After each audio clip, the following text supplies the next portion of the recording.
और इस वक्त रुख कर रहे हैं बघौली का, जहां पर थाना क्षेत्र बघौली के गांव तिरवा निवासी सरोजनी पति रमेश पुत्री श्यामलाल ने थाना से लेकर पुलिस अधीक्षक तक जिलाधिकारी, महिला आयुक्त उत्तर प्रदेश सहित दर्जनों शिकायती पत्र डाले, लेकिन अभी तक कोई सुनवाई नहीं हुई। बता दें कि बीते 8 अक्टूबर को पीड़िता ने जन सुनवाई के माध्यम से गृह एवं गोपन विभाग से भी फरियाद लगाई और बताया कि उसकी शादी 20 फरवरी 1996 को बघौली थाना क्षेत्र के तेरवा गांव निवासी रमेश उर्फ पप्पू के साथ हिंदू रीति रिवाजों से संपन्न हुई थी। शादी के कुछ दिन बाद से ही उसके पति शराब पीकर घर आने लगे और बच्चों से, जिसकी उम्र आरती 25 साल, ज्योति 14 साल, अन्नू पाल 11 साल और अनुपाल 10 साल को गाली गलौज और मारपीट किया करते थे।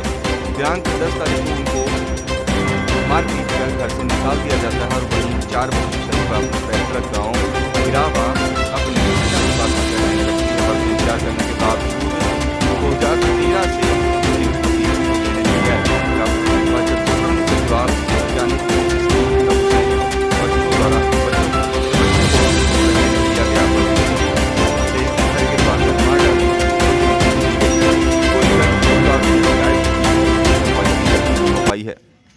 मेरा नाम श्यामलाल है।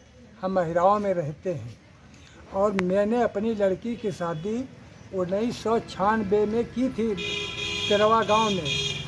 उसके बाद में फिर ये उनकी चलता रहा। 4 बच्चे हैं इसके और मतलब हम अब जब इन्होंने कई बार मार पीट करके भगा दिया, हम फिर भेजने गए और फिर इन्होंने रफ्तार दी। क्या नाम है? रमेश। अच्छा, रमेश। हाँ। जिनके साथ शादी आपकी बेटी की हुई है? हाँ, इस रमेश के साथ हमने शादी की और फिर बेर बेर मार के भगा देते थे। उसके बाद फिर हम कई बार भेजने गए और तब भी वहाँ से भगा देते। अब ईमान जिससे यही निवेदन है कि हमारी लड़की को हक दिलाया जाए और माले इसका इजारा के लिए प्रबंध किया जाए। मेरा नाम सरोजनी है। मेरी रमेश के साथ शादी हुई। जिला हरदोई की मैं रहने वाली हूँ। थाना बघौली है, गांव ग्राम बघौली है, बघौली तेरवा में मेरी शादी हुई थी। हम अपने पति के साथ रहने लगी। मेरा पति हमको मार कूटता था। मेरे 4 बच्चे हुए। मेरे बच्चे को मारने कूटने लगे। मेरे बच्चे को मार पीट के घर से निकाला। घर से निकाल के कहने लगे अपने आप मन हो तहाँ चली जाओ, हमसे कोई मतलब नहीं है। अच्छा, तो, आपको भी घर से निकाला? जी। तो हम अपने मैके चली आई अहिरावा। कितने वर्ष हो गए हैं घर से जब निकाला हो? 10 साल। 10 साल पहले निकाला। जी। और शादी कब हुई थी? शादी हुई 96 में। अच्छा अच्छा, फिर वहाँ से चली आई ससुराल से? कहाँ चली आई?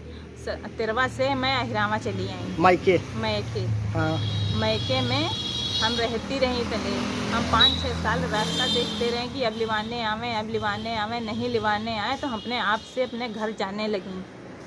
तो हमको मार कूट के घर से निकाल दें, गाली गुआ दें, कहें हमरे घर से निकल जाओ, यहाँ तुम्हारा कुछ नहीं है। अच्छा, दोबारा निकाला वहाँ से? हाँ, हमारे पिता ने हमारे नाम घर खेद कर दिया। हम जो भी होगा जो कर देंगे, आपको कुछ भी नहीं देंगे। फिर हमारे 12 बच्चे हैं। इनको हम कहाँ से पढ़ाएं, कहाँ से लिखाएं? कितने बच्चे हैं? 4 बच्चे हैं। क्या नाम है बच्चों का? आरती, ज्योति, अन्नू, अरुण। रमेश के लड़के हैं। लड़के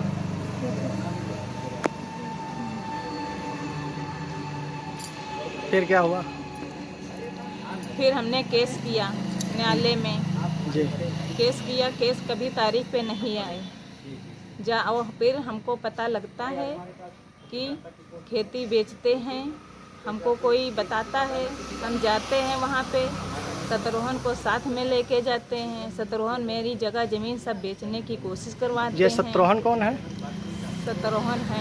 वहीं गांव के हैं या नहीं, दूसरे गांव के नहीं, हलवाई खेड़े के। अच्छा, ये खेती बेचवा रहे हैं? हाँ, खेती बेचवा रहे हैं। साथ में लेके गाड़ी से घूमते हैं दिन रात। सब काम जपत करे हैं, बस बाबा के पाछे घूम रहे हैं खेती पाती बेचवाने के चक्कर में। हमने इनको हरदोई में देखा कोर्ट में, तो हमने पीछा करा तो हमको देख लिया तो भगने लगे। तो हमें फिर वापस अहिरावा आ गई।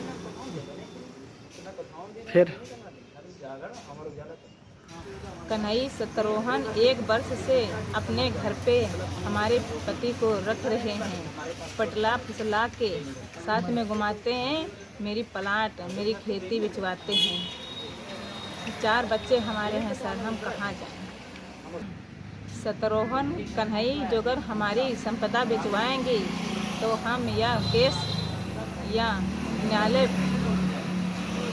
जाएंगे, और फिर भी हम कोर्ट हमारे बिना संपत्ति से बिक्री नहीं की जाए। आप क्या चाहती हैं कि आपके पति की जो संपत्ति है आप वगैरह आपकी सहमति से बिक्री ना हो? हाँ ना। यही मांग है शासन प्रशासन से।